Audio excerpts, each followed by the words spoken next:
Hello, besties. We are back with another episode of Dare to Overshare. Super excited to spill the tea today with a longtime friend of mine. We went to college together. We did a lot of, we worked in the same industry.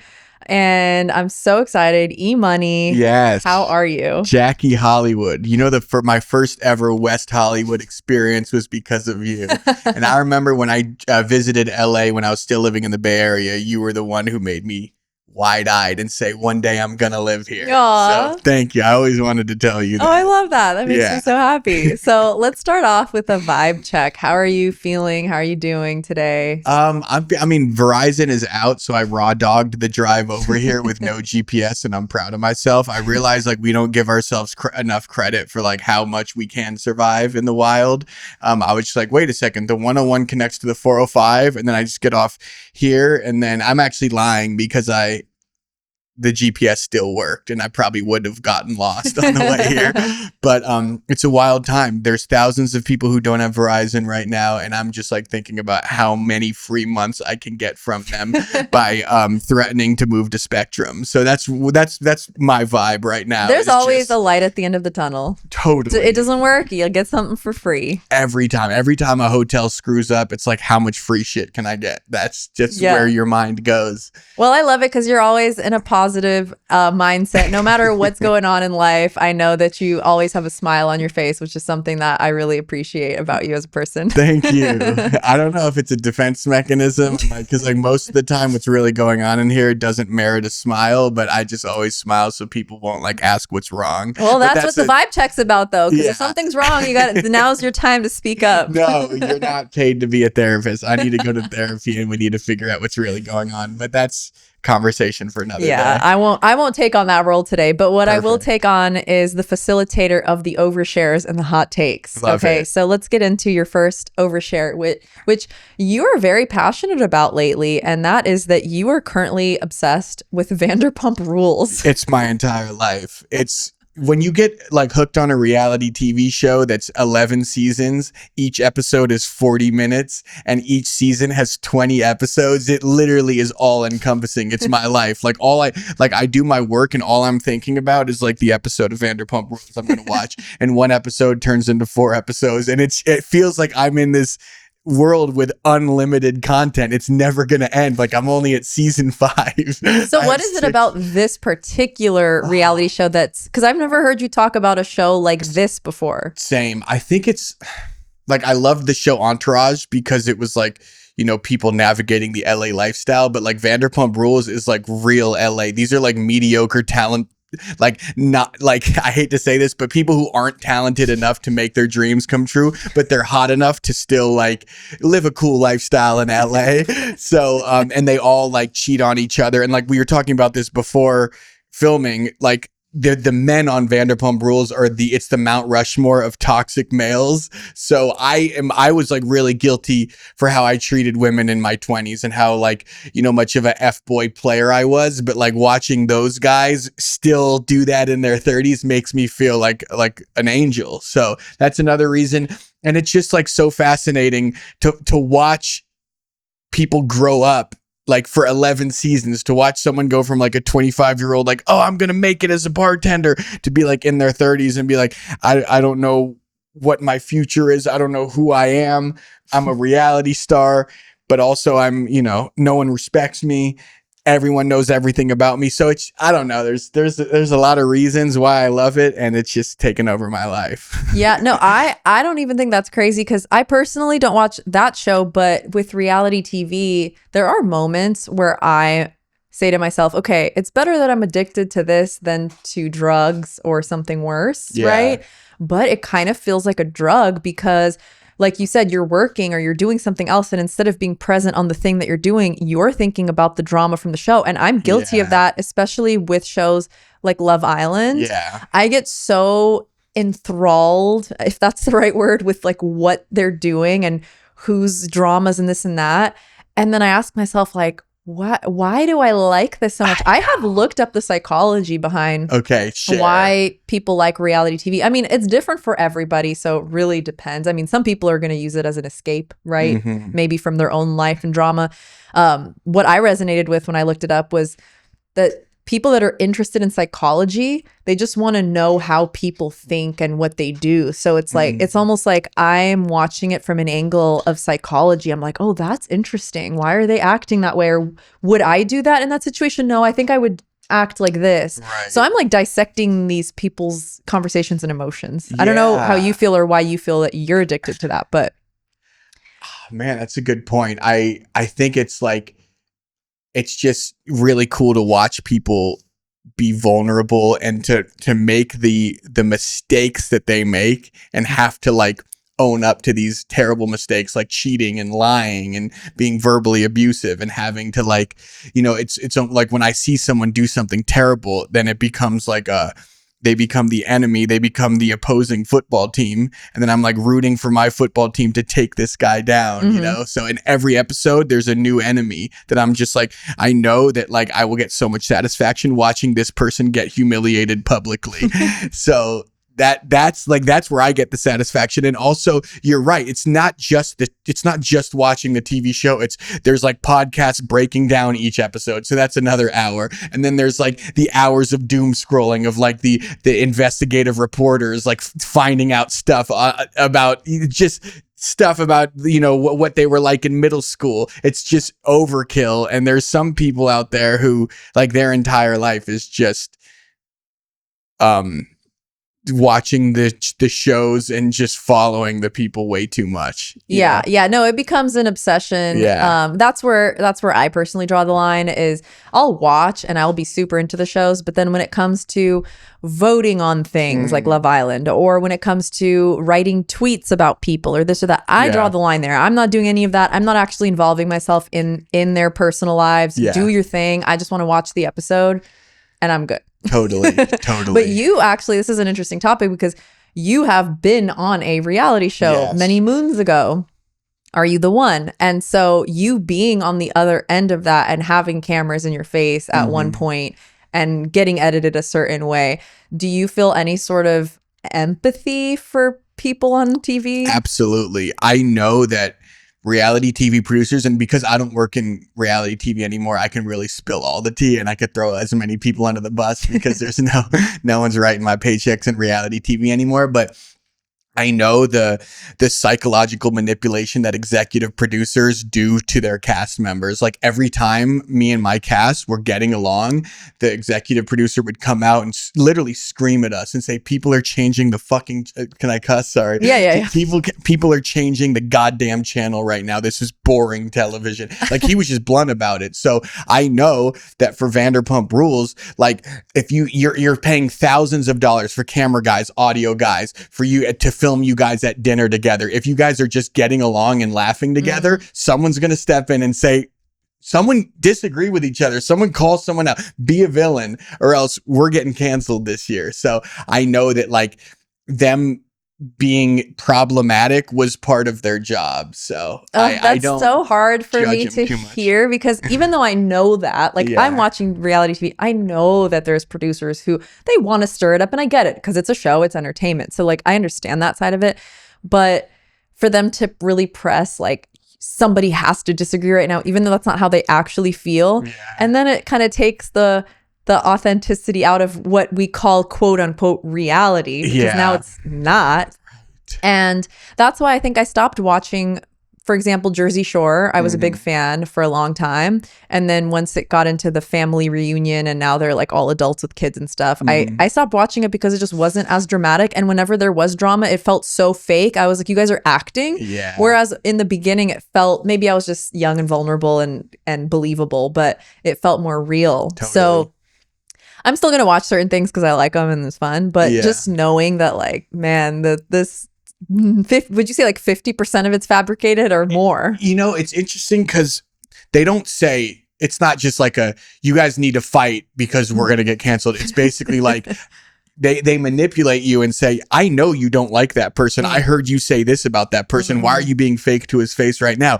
Confront him right now. And they'll do it in front of the both people. Well, they'll pull you to the side and say, and then they play this, they dangle this carrot of, I have footage of you doing this and saying this, like I have the power to make you look terrible, so you need to confront this person right now, or America's gonna hate you and you're gonna get death threats. Oh, I hate that. Yeah, and they don't go that far, but like at the end of the day, they have a job to do, and conflict gets clicks, conflict gets views. So I do have a sense of sympathy for these people on Vanderpump Rules and everyone I watch on reality TV.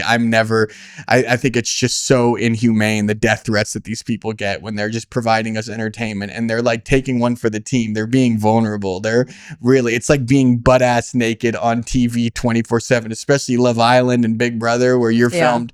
You literally don't get a break from cameras. With Vanderpump Rules, what I liked about it is that I don't feel inhumane watching it, because a camera guy, like, you would have 2 hours a day of filming, do your drama, get your tears in, do your confessionals, then you get to go back to your regular life. So it does feel like a job. But like the show I was on, there was literally 0 minutes of the day I felt like I could like turn off. So. Yeah. And I mean, Big Brother is one of those shows that I think is probably, I might be wrong, but probably one of its kind where they have something called live feeds, where as viewers, you can actually go online and 24/7 watch them sleep, eat, shower. I mean, granted, you can't see much, but sometimes you can. Like sometimes it's things there's all these like Reddits of screenshots of, oh, this person came out the shower naked and all this stuff.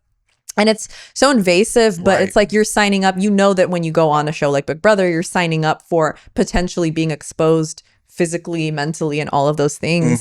And it's funny because it's the only show that I feel like I still really want to go on, even though I know that can happen. But if anyone casting Big Brothers out there, put me on the show. It's rough. I was actually just hanging out with someone last weekend who was on Big Brother, and he said it is the toughest show because he's been. Can you say who said that? Yeah. I don't know. I don't want to. You can tell me later. Yeah, I'll tell you later. I don't want to, like, he was drunk at the party and probably let's get him on the show. Yeah. He can tell me himself. But he's been on The Challenge, Big Brother, and I think he's been on a third one as well.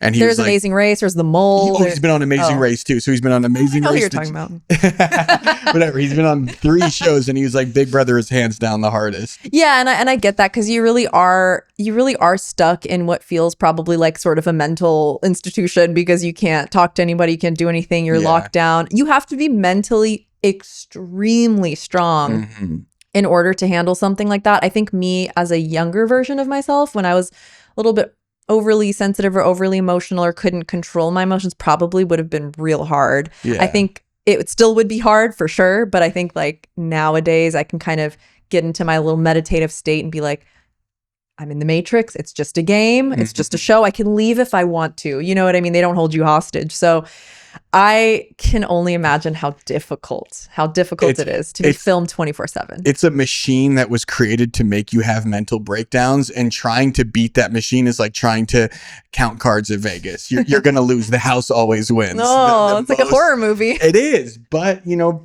at the end of the day, it's 3 months. It does feel like 10 years, but it's 3 months. Well, if you make it to 3 months, some people get kicked out in a week, and then they're probably not as traumatized because they didn't spend as much time. I just had I had someone from Big Brother on the show that I released in season 1. Caitlin Herman was on. And yeah, she talked to me about how her experience, she had to really, really recover from that for a long, long time. Yeah. So, and these days they're hiring more and more like show psychologists and therapists, which is very counterproductive, but also I think it's like, it's a must. Yeah. You can't do that to your fellow humans. But that's just kind of what the entertainment industry is. Like, let's just exploit desperate people, make money off of them. They win by getting a brand deal with Fenty. I win by making money off of their likeness. So yeah, it's like I said, look, when you're in the Matrix, you do things. You gotta kind of just understand, I'm doing this for this purpose. This is what this is serving for me. Until it doesn't serve its purpose anymore, you know, this is what I'm gonna do. Right. But I can only imagine reality TV is very difficult. So I commend anybody who comes off of these shows and is able to just go back to their normal lives. Yeah, totally. And the last thing I'm going to say is, like, we as a society need to respect people who go on these shows way more, because just the amount of disrespect and no one gives them credit. Like thousands of people apply for these shows. It's not easy to get on. Like No. you have to have something special about you, and it takes a talent to make good TV. It's not just let's find the messiest, most idiotic person. You have to deliver sound bites, which is tough. You you have to be hot. Thanks for giving me sound bites, by the way, because I need those for my show. Yeah. And you're giving them to me because you know what it's like. Yeah, exactly. But all right, anyway, let's move on to the next overshare. Love it. That you've given me. You said, I cry during movies, but never when loved ones die. Yeah, it's so weird. My grandpa died, and I was close with my grandpa and grandma and couldn't muster any tears. I've had close friends die. I was sad, but I couldn't muster any tears. But like literally, even during like Step Brothers, the scene where he gives the "Don't lose your dinosaur" speech, I cry every time. All 52 times I've watched that movie, I cry, but not when my friends die, not when like real life tragedies happen. And I don't know, like I want to know from the viewers or from you, does that mean I'm a sociopath? Why do I cry during movies, but not during real life tragedies? This is for sure going to be a question for the therapist or psychologist, not me. But what I think, I don't know, is no, you're not a sociopath whatsoever. But I think when things happen in real life, we just have different like traumatic memories or different trauma responses versus a movie. You're kind of fantasizing, like you're not in your real life anymore. So maybe you feel that it's let myself okay to let yourself go, whereas when it's something actually serious, maybe are you trying to be strong? Yes, it's a defense mechanism, not crying. To be strong for everybody else who may be sad or experiencing it, or I don't know. And maybe I'm in denial that it's actually happening, and if I were to cry, then that's me admitting that like I'm experiencing a tragedy. And then you have to now deal with the emotion of being really sad. And in a movie, as soon as that scene is over, you're back to being happy. You're not going to be sad for the rest of the day. But if you allow yourself to cry in a funeral, now you have to deal with the sadness for whether it's hours, days, weeks, months, the grief. And so if you don't cry, you're in denial. So maybe that's what it is. Wow, you are a good therapist. Seriously, you got a career in this. Well, great. That's what it's a good point, because with movies, and even like I cry at weddings every single time the lady walks down with the dress. It's happy tears. You don't have to deal with those. Those are good emotions, right? Dealing with negative, quote unquote, negative hard emotions is much harder than dealing with positive, happy emotions, right? So allowing yourself to feel sad is so hard for some people, and then the most necessary for those people. When you allow yourself to cry and feel really sad, maybe that smile that you always have, maybe it won't always be there, and that's also okay. Yeah. You can be sad sometimes. And it's okay. It is crazy, because like even like when I do cry during movies, it's never during it's only during like happy, triumphant moments. It's never during the sad moments. So I think there's something inside of me that doesn't let me feel sad. When was the last time that you remember feeling very, very sad, whether you actually cried or not? But like, when was the last time you just be like, I'm sad?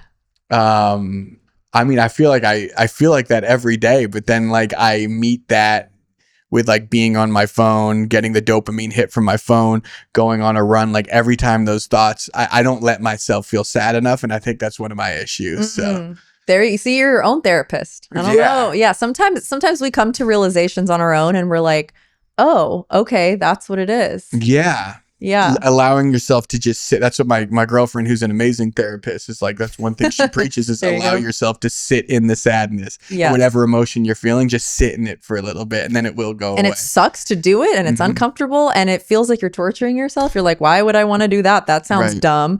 But on the other end of it, you just finally feel like you just, I don't know, that feeling of you just sneezed when you needed to sneeze and you finally did, and you're like, oh, that feels so good. Or when you have to pee and then you finally go and then you're done. That's the feeling, like you cry it out, or however you handle your sadness, and then you're like, oh wow, I feel better. Yeah. Wait, so having a girlfriend as a therapist, I'm sure people ask you this all the time.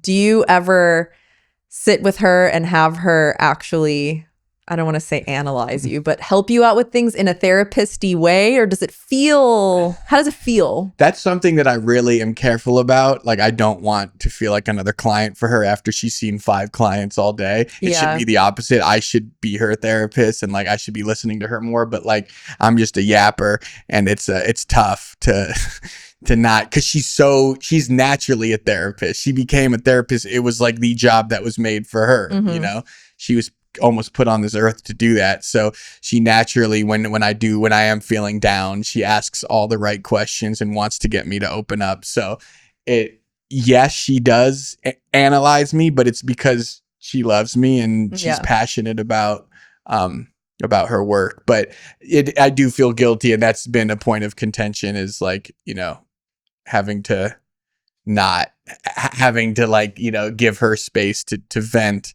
and not be like trauma dumping more after she's seen 4 clients. So. Yeah, that must be hard, because she's at work all day hearing things, and then being able to separate that from like home life feels difficult. I don't actually know how it is, but I'm sure she just loves you and she's just trying to help. And you know, do you feel like ever since you started dating her that you have just been able to be more vulnerable and open than any other relationship before? Yeah, absolutely. That's good. Yeah, it's just nice to just have an ally that you can say whatever's on your mind to and feel like you're never going to be judged, and to not feel like I never feel like, oh my God, did I just say too much? Oh my God, why did I go there? Why did I do that? Because I just feel completely, like I can just be, I can be around her. That's it. So. That's so nice. It's so nice to be in a relationship where you can just be yourself. Yeah. I love that. Okay, we're going to move on to the third overshare. Cool. Which is, you said, I used to get thrown out of 2nd grade for touching myself. Oh my God. Yeah, this is I actually have a crazy story about this. And it's going to be in my book that I'm writing. Oh. And this is going to be probably the most entertaining chapter. Give me the soundbite.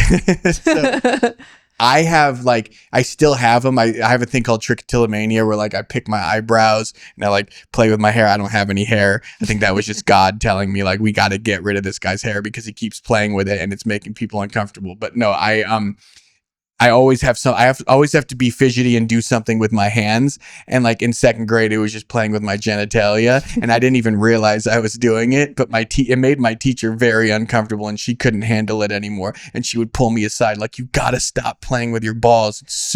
It's ruining my life. I go home and I talk to my husband about how much you play with your dick, and it's just not conducive to this 2nd grade environment. And then did she actually say that to you? Not in those words, but that's what she was thinking. Like, what? And then she oh my God. And then she had to bring my mom in, and my mom was like, why am I here? He's getting all A's. And then she's like, yeah, well, there's I wish he was getting B's and not playing with his dick.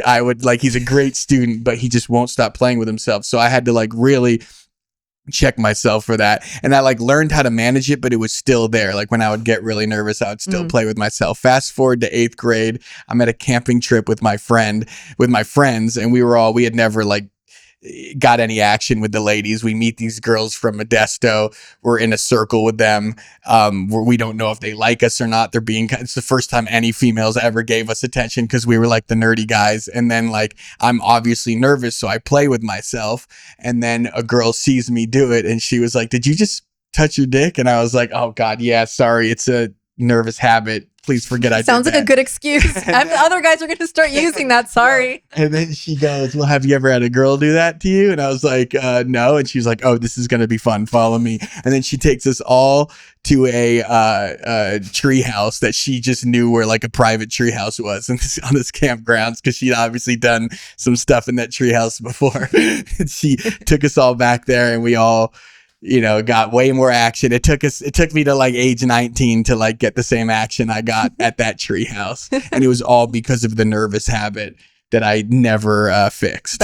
So when you were in 2nd grade doing that, were you doing it like outside of your clothes? Oh yeah, I wasn't like masturbating. Because I was just trying to picture the teacher and how she was looking at you and being like, oh my God, this is so inappropriate. Yeah. But it was not as bad as No, that. It was just like it just kind of looked like I always had an itch there. Yeah. She was probably worried that you might have had something disease down there. Oh it's my God. It's just so itchy down there. Yeah, maybe she was just trying to make sure I didn't have herpes. So nowadays, do you still feel like you fidget with things in general? Yeah. Like still to this day? Absolutely. I should have brought my fidget spinner out here. I have one. That's another thing I need to go to therapy for is my trichotillomania. Which is like say that again. Trichotillomania. Trichotillomania. Say that 3 times fast. Trichotillomania. I don't know. I definitely can't do that. But it's like, yeah, it's like I used to like twirl my hair, and then playing with eyebrows, and then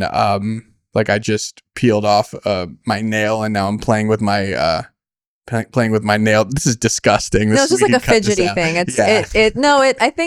I think more people probably have this than not, and probably are just undiagnosed, because I feel like it's quite common. And of course there's levels to things, right? So it's kind of like the spectrum. You could be, if we're talking about autism, you could be here and you could be here. Right. So I feel like that spectrum of that, because I feel like I don't maybe have it to the extreme of you, but I'll be like fidgeting with my nail or doing something else, and then I'll catch myself and be like, I'm like hurting my skin, you know, like stop.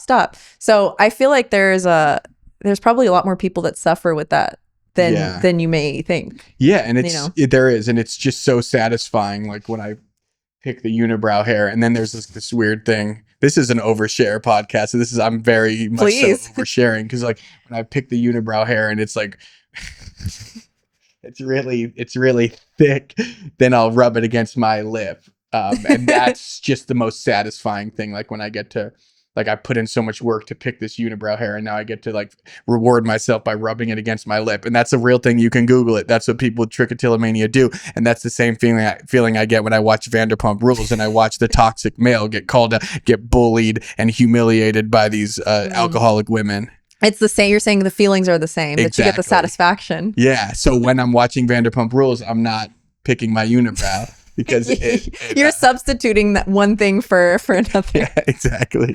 Well, like I said, we'll leave that for your therapy sessions. I'm just here to facilitate the conversations, but no, it's just the fact that I get to vocalize it. I love it. Enough. So, no, I honestly appreciate when people come on here and they're actually real and they're not holding back, because it's hard to do that. Yeah. It's hard to just be vulnerable about stuff that you might feel like people might judge you for it or think A, B, C, but at the end of the day, does it really matter? Yeah. If someone is judging you or not. Right. You know, so I appreciate that. We're going to move on to hot takes in a second. But first, our little sponsorship. Yes, because I'm a professional podcaster and I have a sponsorship. Look at you. From Vibes. This is a mood drink with magnesium. I have my blueberry mint. You got your blackberry hibiscus. Magnesium is really, really nice. Actually, you should probably get on the magnesium. Might calm you down a little bit. But if you want 10% off your order, you can use code Jackie Hollywood. And you can find them by going to idrinkvibes.com. That is VYBES. So Let's enjoy. Get it. Okay, so hot takes. Yes. Your first hot take. This is gonna piss some people off. Oh boy. I'm not. I mean, you said it. You said Taylor Swift writes music at a 4th grade level.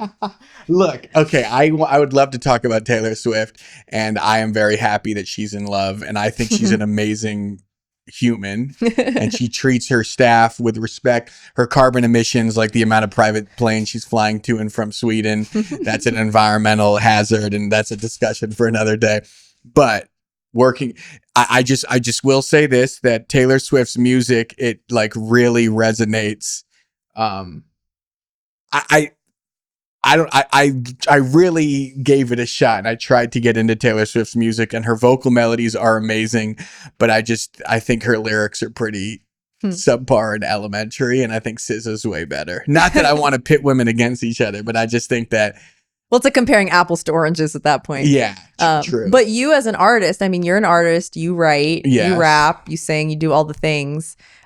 Your opinion's valid because you create. I'm a failed / no, I'm not a failed. I'm a failing musician because I'm still making music. So my opinion is actually invalid because I happen to think that your music is very good. Thank you. And very engaging and very well thought out. Appreciate that. So, but you know, and with Taylor Swift, I just don't know. I'm really struggling to find the appeal here because sonically it's so amazing, but like I'll listen to it one time and I'll enjoy it, but I'll never have. But I'm not the target audience. I was just gonna say Taylor Swift, she's fine, and these Swifties are like, we don't want you in our cult anyways, so good, go. I was just gonna say that it's probably just she's appealing to a very specific demographic. Yeah. I grew up as a Taylor Swift hater, Wow. and now I've evolved, so I don't actually hate any artists or think anything bad about it, whatever. I've evolved into giving people chances. But when I was younger, I was saying exactly the same thing. I was like, why do people like her? She's annoying. She's this, she's that.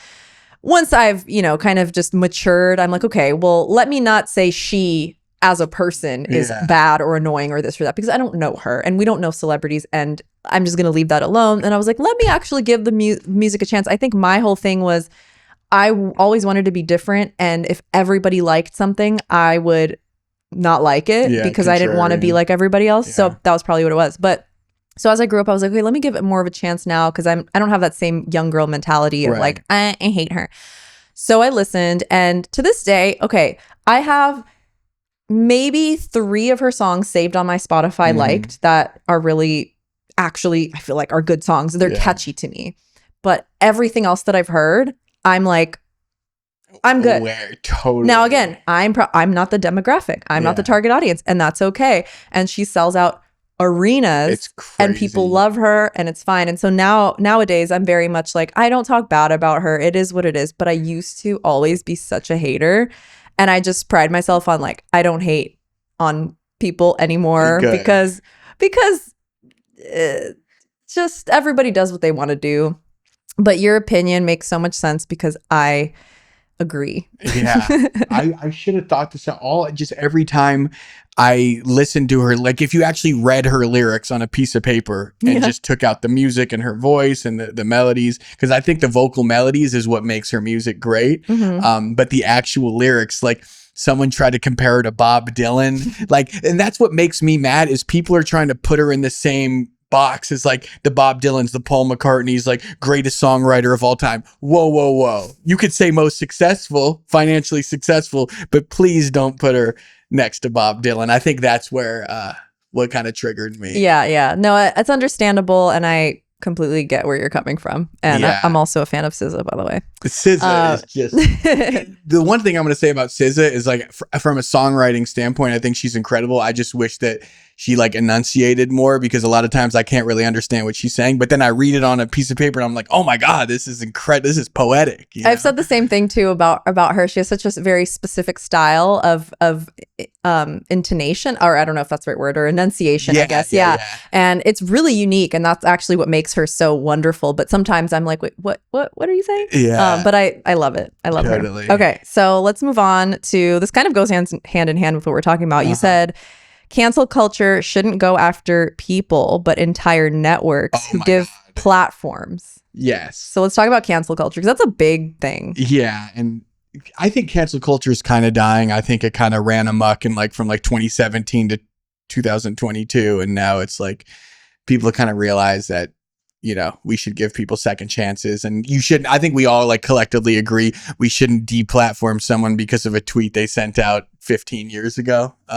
Although, real quick before you continue, on the current season of Love Island, there were 2 people. You're right. 2 people that got eliminated or got sent off the show because of a thing that they wrote however long ago. But anyways, we don't have to discuss it. I'm just saying, like, it still exists today. And now I'm not saying it's right or wrong, but it's just happening. Yeah. And I mean, my big thing is like watching Vanderpump Rules and Bravo, as entertaining as Vanderpump Rules is, they gave platforms to men who were like, it was just abusive, clear as day, like verbally, emotionally, physically abusive. And they abused women, and they continued to, instead of deplatforming them, they continued to give them more and more money, more fame, and they enabled them. And then these people making these decisions are like ghosts. No one knows them. You see it like a name on the credit, and they're making millions of dollars to just enable terrible behavior. And I think it's just so lazy that you can't find another guy who's still entertaining but doesn't abuse women. Like, we're in LA, it's Hollywood. We could find dudes who are still problematic and, you know, maybe cheat and lie, but aren't actually abusive. And that's what I hated. It's just, wow, watching Vanderpump Rules, like there's just a couple of these guys that are just playing just the psychological manipulation they're doing to these women. And I don't want to like sound like a woke asshole, but you know, like the Logan Paul, I don't want to sound like a woke asshole, but like maybe we should treat women better. You know, so that's the one thing. Like, I think cancel culture needs to come for the TV executives who give platforms to the worst human beings ever. No, that's a very valid point. Now, I'm going to play somewhat of devil's advocate. Yes. Don't yell at me. But do you feel like you watching the show is perpetuating that? And now I watch reality TV too, so I'm just asking the question. That's a good point. And us as viewers, right? As fans. You're right, because if no one watched, maybe cancel culture needs to come for the viewers. It needs to come for me. If we don't watch, the show will get canceled because they have no ratings, and then the show will get canceled. But we want to watch because it's like when a car crash, you can't look away. You don't want to look, and you hope they're okay, but you also kind of want to slow down and look at the crash. Yeah, it's a psychology thing. The argument is like, this is just American capitalism. If something sells, screw the morality. It will be on the shelves. Yeah, if it sells. And it's hard, because the big question is, like, on Vanderpump Rules, like, these terrible men, if they were replaced with men a little less terrible, would the show have gone on 11 years? Yeah, that's a valid point. It's hard, but you're right. I think cancel culture needs to come for me. Not just, it's complex. Yeah, it's very complex. We scapegoat too many people. You know, it's a system. It's not just one person. Who was the last person who got quote unquote canceled, celebrity wise, that you didn't agree with, or you thought it was too harsh? Like, why would that be cancelable? Oh, man. I think the Love Island thing is, I think I don't think it does, just taking them off the show, I don't think that like sets the right precedent. I think they had an opportunity to like make it part of the show and have them like own up to the things that they said in the past, and watch them like earn people's trust back, and watch them, you know, have that moment, instead of just like, let's just do away with you and pretend like you were never here. That's like sweeping the problem under the rug. So I think that they should have both stayed in the house, and I think that they should have been held accountable by their castmates and learned in front of everyone, instead of just like going away and hiding. And that makes me think about what you're saying about the network. So in this case, the network would be Peacock, right? Or whoever is above. I guess NBC, Peacock. Yeah. So they were probably afraid that the network was going to get looked at a certain way. Right. So then out of fear of that, they're like, we'll just remove them real quick and we won't even talk about it. And that's the thing, is they don't address the problem on the show. They just, like you said, they kind of press delete on people. Yeah. And I can understand from their standpoint that they just want to do that. But I think to not even address it is a little strange. And it's cowardly, because you were the ones who could have done your due diligence and found the tweets. Like, you have people whose job it is to find old tweets and old social media posts. Yeah. There's AI. Like, you guys screwed up, so you should hold yourselves accountable and apologize, just like she did. Right. You know? Yeah, I 100% agree.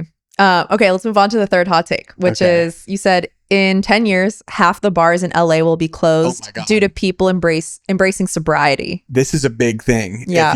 There's a lot of data that shows that Gen Z is rejecting alcohol and sobriety. There's like more and more people to socialize are doing like boxing clubs, running clubs. You see that's huge in Los Angeles. And then you go to bars that in 2017, all hours of the day would just be popping. You go there on a Friday night at 11 p.m. and there's like 12 people in the bar. And a lot of like bars that were popping 10 years ago are closing down right now. And because, people may be going there to eat food, but you don't make money off your food. You make money off your alcohol, because you charge it way the hell up. A shot of, a cocktail is $18. Your margins are crazy. So, I think and there's a lot of TikTok influencers right now. There's a thing called Sober Talk, TOK, where it's just people talking about the benefits of sobriety. And good job, Gen Z. No, it love is. That for you. They've they've crushed it. And like mocktails are a big thing now. And there's dry bars that are starting to pop up around the city. I love it. So I truly think, because when you think about it, like alcohol is actually the worst thing you could do to your body, and people do it every single day. Like historically, we've had 1 to 2 beers, a glass of wine when we came home from work, told ourselves red wine was healthy for us. It's not. It's poison. Yeah, I mean, I was sober for 2 years just recently, and then I broke it on purpose. It was my birthday, and I just decided, okay, I did 2 years sober, and I want to just be able to enjoy a drink, no big deal. And I did, and I had a great time. Mm-hmm. And then since my birthday, I've had 2 other occasions where I've drank like basically once a month kind of thing. And the last time that I did, I definitely overdid it, regretted it, was hungover all the next day. Haven't been hungover in so many years that I told myself, this is exactly why I stopped drinking. I don't feel good. My whole next day is ruined. I had plans, canceled all of them, and so I'm back. I'm not going to sit here and say I'm back to like I'm 100% ever going to drink again. But if I'm drinking, it'll be 1 or 2 drinks, and it'll be special occasions, and I'm good. So I am so proud of Gen Z for taking care of their health. And like I said, I'm not judging. Nothing's wrong with having a drink here and there, is no problem. But when it becomes like a part of your lifestyle, and I'll say the same thing about anything. I'll say the same thing about cannabis and anything else. Like when you use it as a crutch is when it's a problem. It's not when you use it sometimes. It's fine, right? So that's a good point. Actually, there's a bar in West Hollywood that turned into a cafe recently. Wow. And I didn't know. I was just kind of like in the area, and I popped in. I was like, wait a second. And I looked up. I'm like, this, I won't even call them out, but I was like, this used to be called this. And then I walked in, and it's just all coffee. Yeah. I was like, wow. That's wild. Same owners and stuff though. It's just, they just like completely transitioned what they were doing. That's huge. And coffee shops, I wonder how, like, because there's a lot of popular coffee shops in the valley that closed down because rent was so insane. So I wonder like the future of coffee shops, like, is, as people drink alcohol less, are they going to consume more caffeine? And then our coffee shops just going to blow up? I don't know. There's a lot of cat cafes that are huge. But the one thing that scares me is I do love the like the novelty of going to a bar, just like going to a place where you can meet strangers, have random conversations, sing karaoke. I don't want that to die. But those places can't stay open if they're not making the money that they normally make off of alcohol. So it's like, is it going to be like a membership thing where like you pay $20 a month and then you get access to like a Soho House, like where you could socialize, drink if you want to drink, but that's not like the main. Yeah. So we're going to figure it out, because like having a third place, which is like a coffee shop, a bar, like that is going nowhere. We need that for our mental health, but it's really cool to see less and less people drink. So there's a few kava bars around here in LA. I don't know if you know what kava is, but it's kind of like it's a plant. Don't quote me on this. I might be wrong. I think it's a plant that originates in like the Southeast, and it can give you kind of like it's a very mild high. It's not like a weed high at all. It's super, super mild. Like you just kind of feel relaxed. Maybe more of like a magnesium. You just kind of feel a little bit relaxed, and your mouth gets a little bit tingly. But there's kava bars that are popping up, and there's shout out to Kavahana. There's one right here in Santa Monica. It's really cool. And it's all board games. And so you can go and you can have like a fun drink that kind of gives you this like really slight buzz. Interesting. And then you can play board games, and it's a fun place. They have karaoke. They do open mics. That's it. That's the future. Yeah. Where you could play games. Game nights are going to blow up. And I think about like when I go out to a bar, I don't go out to drink. I go out to socialize, but you're pressured to drink. So if like the money that I spent, like, I'll spend give or take $50 every time I go to a bar. If that money, if I would gladly spend $20 at the door to not feel pressured to drink, just to socialize. Yeah. So I think that's what we're going to see more and more of, is like, you pay a cover just so this place can keep the lights on, and then you social, and you can do whatever you want, because when you go to a bar and you're not drinking, you feel like you're stealing from them. Yeah, you're just ordering a bunch of waters. Yeah, can I get another water? Can I get another soda water? And then the bartender smirk at you like, why are you even here? Why'd you even come out? Yeah. So that's so funny. All right, so let's do a little note to younger self. So think of young EMoney, young Ethan. Okay.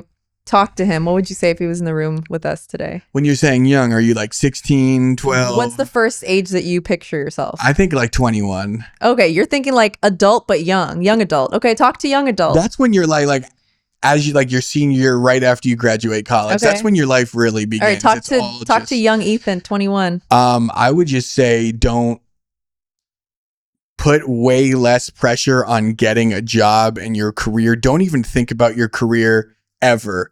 That will just fall into place as long as you stay passionate and develop strong relationships with people and have fun and travel as much as possible. That should be your priority at 22. And I hate that when I was 22, the only thing I was thinking of was career.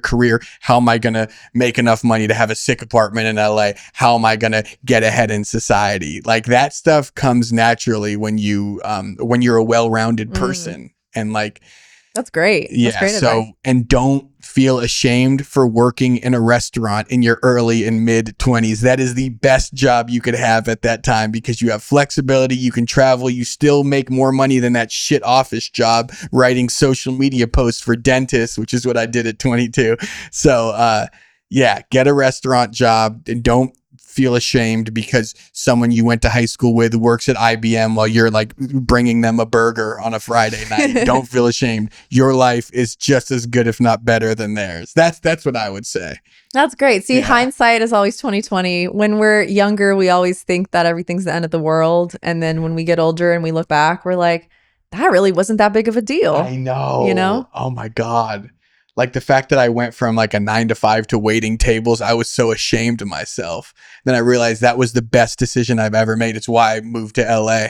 And there are so many servers and retail, whatever, who just, they're making more money than some other people who work, like you said, office jobs. So never ashamed to do whatever you got to do. Especially us creatives. Sometimes we got to take on some side hustles. You and I know some side hustles. Like, I wish I could say this was my full-time job. And some of you watching might think it is because of the internet, but nope, I got jobs. Got to make paychecks. You know what I mean? So we are manifesting all the good things to come our way, and then we already have. So let everyone know where they can find you and anything that you may be working on right now. Totally. So you can find me at EMoney Does It on TikTok, Instagram, and then EMoney Music on YouTube.